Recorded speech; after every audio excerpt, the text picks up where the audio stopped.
Alright guys, starting November 30th, new Canadian travel and border measures have taken effect. These restrictions and travel restrictions are for people who are inside Canada. Okay, now this particular news is not for people who are outside Canada but within Canada, and people starting their destination or their travel from inside Canada to outside Canada. Still very important for all of you to know that what's exactly happening, because once you reach Canada, you might have to go to a connecting city, use the public transit, the federally operated transit. Hence, you must watch this video till the end because it has very important news starting November 30th. Please be tuned till the end. My name is Sahil.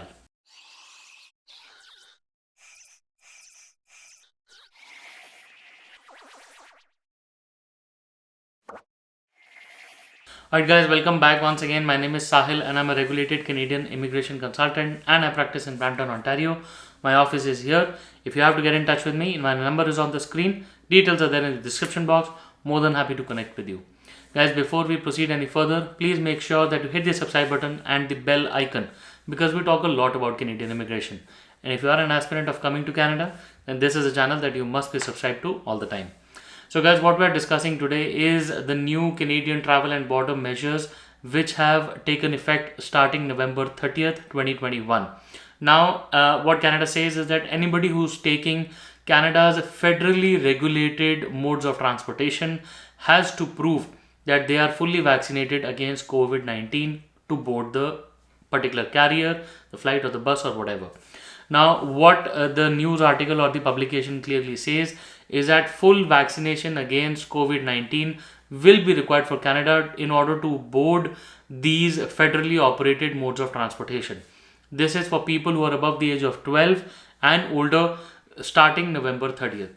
Now, what they say is that the federally regulated modes of transportations include via rail, VIA rail, then the Rocky Mountaineer trains and all other Canadian airports, the passenger vessels engaged in voyages of 24 hours or more, such as cruise ships. So these are the modes which are regulated by the federal government.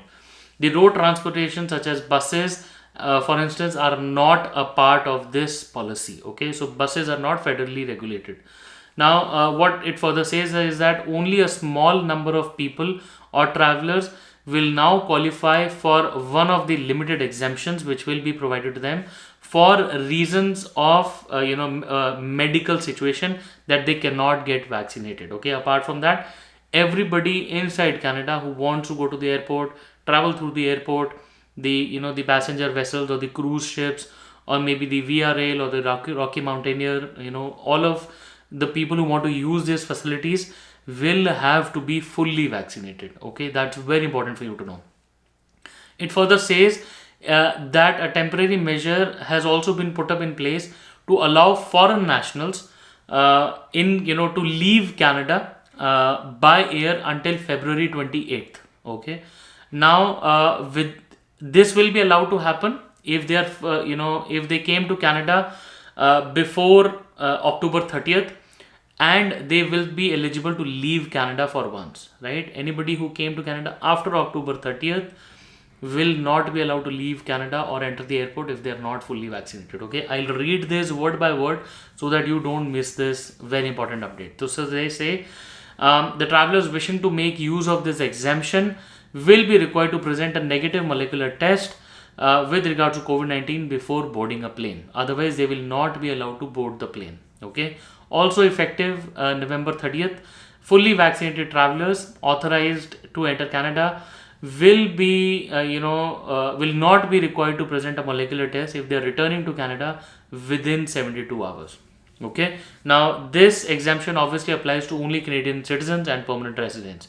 Foreign nationals, you will still be required to follow the protocols of testing, the COVID-19, the testing, arrival, quarantines, and all of that. Right now, what Canada says is that to be considered fully vaccinated, at present there are 7 vaccines that they're accepting.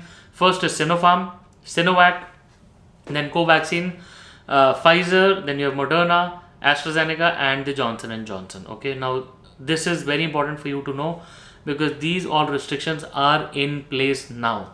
We are sitting today is November 30th while I'm recording this video, and this will be live in a day or two, but Very important for you to know.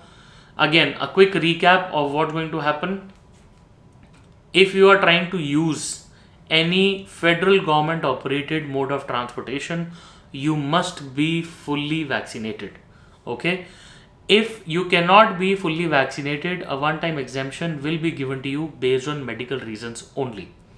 All foreign nationals who want to leave Canada or will be leaving Canada must be fully vaccinated. They will be allowed to leave Canada in the in the event they are unvaccinated. They will be allowed to leave Canada for once till 28th February, provided they entered Canada before October 30th. Anytime any person entering Canada after October 30th will be mandatorily required to be fully vaccinated in order to use the public transport, that is the airports, right? Guys, this news is very important. I will drop a link to the government announcement with regard to this news, because it's important for you to know the details. And if you still don't have any clarity on this, if you still want to discuss your particular case, more than happy to discuss with you. My number is on the screen and the details are there in the description box. Please feel free to book a session, and then I would be more than happy to connect with you.